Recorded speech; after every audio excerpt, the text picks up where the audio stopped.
Dazai walks out of the UA gates grumpily. What a waste of time. That exam was useless. No further acquaintances, no valuable insight. It feels quite unproductive for someone who would have been in the mafia work. Would have been doing mafia work and contributing to protecting Yokohama. Okay, his motives aren't that noble. It's more fun than fighting. Robots working up sweat, though. Dazai arrives at his apartment already past 5 p.m. Chuya is nowhere in sight, but that's pretty normal. Dazai doesn't do anything much in his free time. He doesn't really have free time. It's usually filled with orders from Mori. Sometimes he wonders if Mori even thinks of him as anything but a puppet for his own entertainment. His eyes sink around the apartment. He could eat, but he's also not particularly hungry. Right now he can sleep. Yeah, sleep sounds good. He strips himself of his clothes, turns on the shower into the hottest setting. The water runs down his scarred skin, burning it bright red. The steam curls around his body and settles around the bathroom. Pain is such an inconvenient way to divert his agonizing life. Some may think he may sound full of himself or that he's exaggerating, but there are simply no other words to describe how he lives his daily life. His existence itself is unfortunate and isolating. Dazai lazily escapes the shower, wrapping his body in one of those familiar white bandages. He makes his way to his room to find some fresh clothes from his untouched suitcase. Track pants and long-sleeve shirt. The sun leaves orange light flickering through the only window in his room, the warmth somewhat pleasant, he supposes.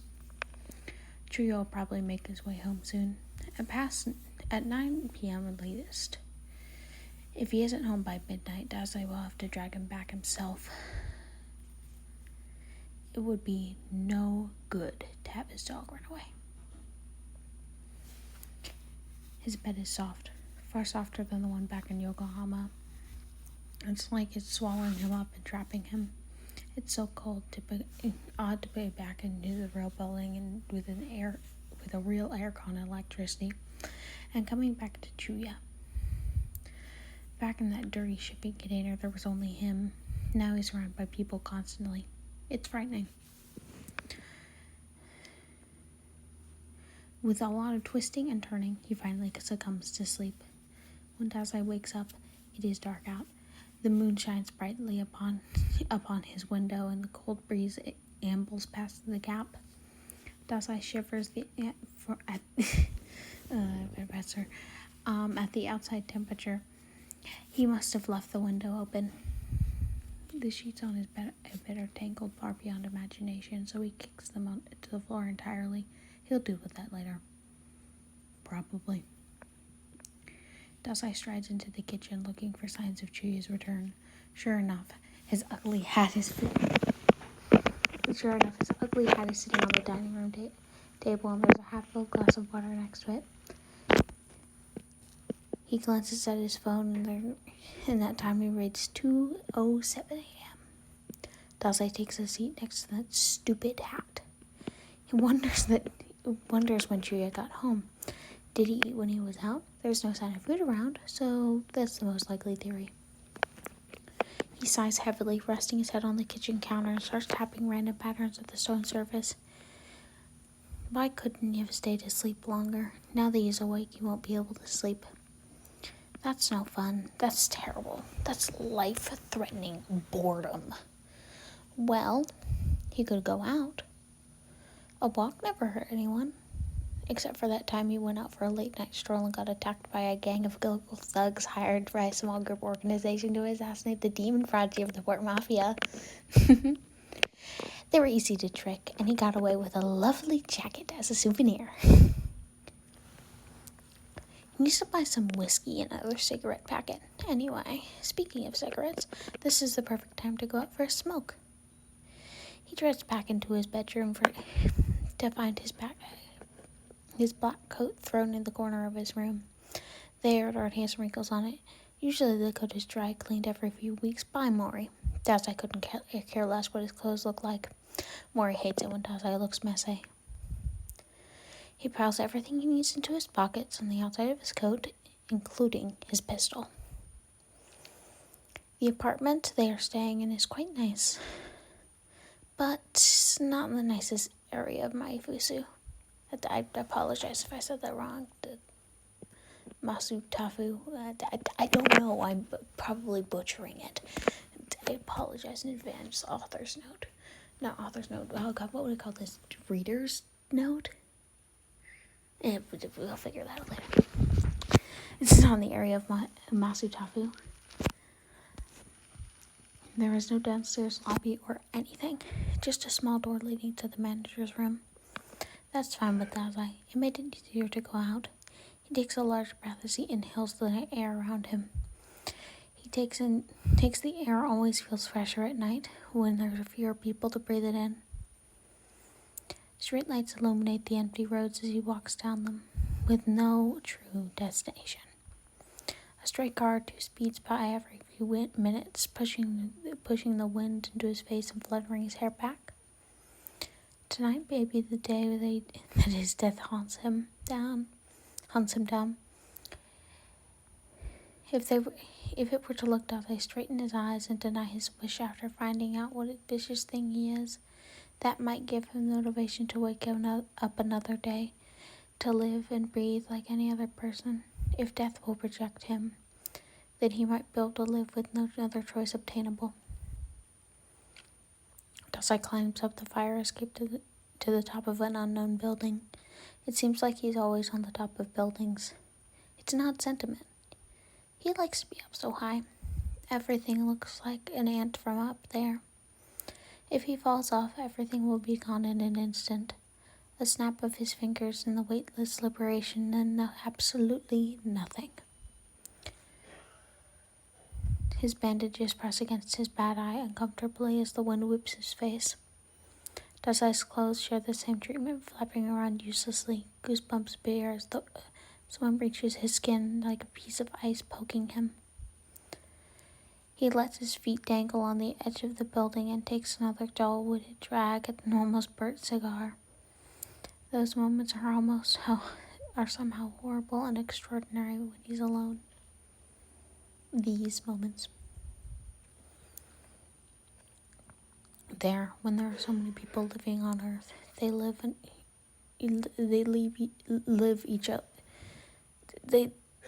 each other and every day. But what is the point? The everlasting cycle of all that drives him to madness. He can't understand how they are all right with the mundane routine of it all, and not once strive to break it. They don't have control, no control at all. Dazai never has control. The only thing he has control over in his life is if he can die. He will, Mori told him. God won't forgive him. He must face judgment for his sins at some time. He's not afraid of punishment. His train of thought is abruptly stopped when someone approaches him. Most likely a hero. No one comes up to random rooftops unless they're trying to kill themselves or patrolling to make sure people don't kill themselves. Their footsteps are muted, even cautious, but the wind helps hide any traces of them. He blinks slowly, the empty space in front of him.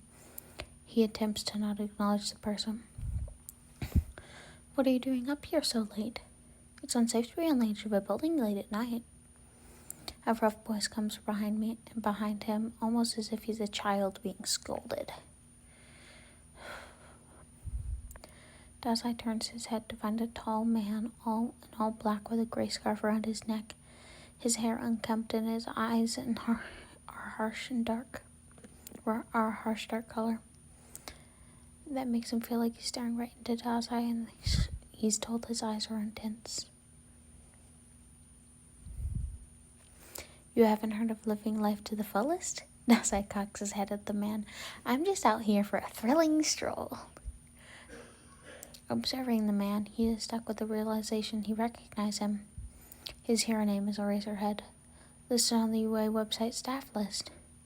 He had previously recharged the staff in case he had a particularly troublesome power. One had a particularly troublesome power. To prevent Eraserhead from uncovering anything he isn't supposed to know, the conversation has to end, fast. He drops the cigarette to the ground and rubs his thumb into it to put it out. Kids don't sit at the edge of a building for fun. You seem troubled, Eraserhead points out. Invalidly, because he does do it for fun, and for the thrill of it. His eyes trail slightly smoking crushed cigarette and to his burnt thumb. Smoking is bad for your lungs. It's irrational to hurt yourself over time with harmful chemicals.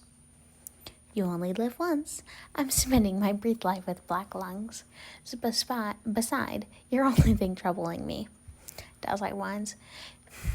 If I had to spend another second with you, I might have to throw myself off this building. He prays the man doesn't recognize him from exams, or worse, figures out who he is and goes back to UA because of this conversation. He's never been happier for the darkness acting as a shield right now. His face is also hard to place because of the bandages over it. He can't wear them to school anyways. It would be too alarming for the teachers to see them. Even though he'd be wearing his other bandages, they'll barely peek out. Eraserhead lays his hand on his shoulder, gripping it slightly. But it's not enough to actually hurt. Dazai freezes, his eyes soften in a defensive position. Dazai finds himself and retracts his arm. Dazai scowls. Eraserhead instead crosses both his arms and stares down Dazai, but hovering near enough for Dazai to know why. Let's talk about this away from the ledge, Aizawa coaxes, his eyes trailing Dazai's form, and then a spot further onto the roof. Dazai glares at Eraserhead in a way that's almost childish. His nagging sounds worse than Chuya's. He's already talked to this hero for too long, so he turns away and shifts his position to start leaving. The hero moves into a more defensive position, ready to catch him if he escapes. It's much more difficult to open body language. It's much different to the open body language he displayed minutes earlier.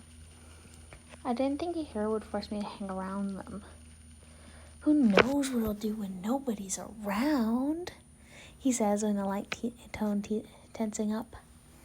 Eraserhead frowns at the implications. I just want to talk to you a few minutes away from the ledge. He gestures to the middle of the rooftop.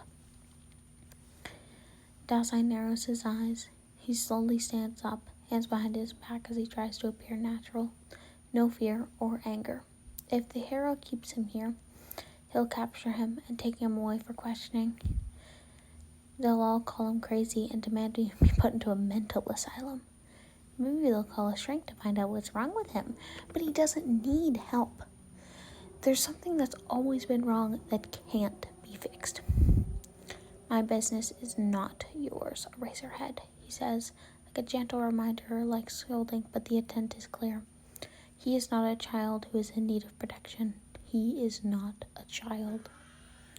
Eraserhead steps back, but it's clear from the look at the bandages covering his face that keeps the boy looks like that screams sympathy.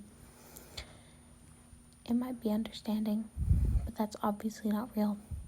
He can't be understood. Dazai hates sympathy. He isn't just some poor, unfortunate boy who can't take care of himself. He is a cold-hearted murderer, cruel, misery blending in with human beings. Although he does not glorify humanity, he must be far worse. And is proud of that statement. Humans are dirty, but not as filthy as him. Are you being abused or a runaway? Talk to me. Why are you up here?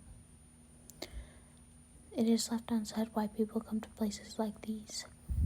But he's thinking it. They're both thinking it. Eraserhead's eyes scream kindness despite his rough-looking exterior. Dazai can tell he meant it, but Dazai does not need such kindness.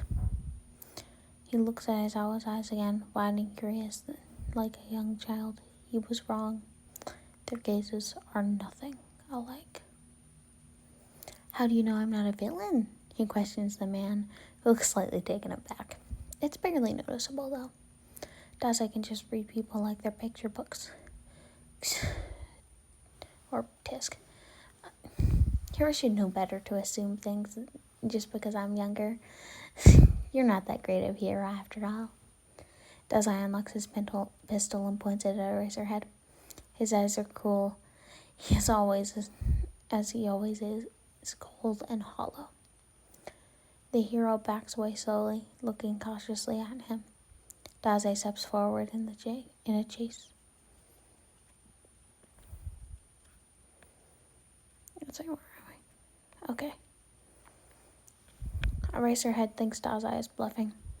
No, it may not be that. He doesn't want to believe a young boy like him could shoot a man. The hero is still tense, on guard.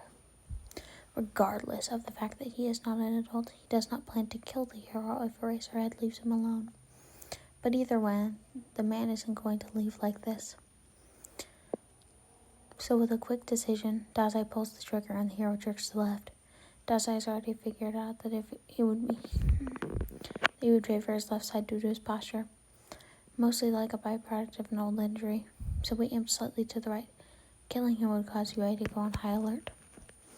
As Eraserhead gets up from the abrupt dodging movement, he flings his scarf weapon out towards Dazai. He feels the nip at his heels as the back of the wind bows the weapon and aids it. Still, Dazai runs carelessly and dangerously in ways Eraserhead wouldn't dare. Runs as fast as he can in the shadows, and sprints to the dingy apartment where he's going to be calling home for the next mile. The wind feels like it's pushing him back over the rooftop, but he still makes it. He's always been good at running after all. He's been running away for years. As he opens the door to his apartment, a thought crosses his mind after all. After all that, he forgot to buy the whiskey.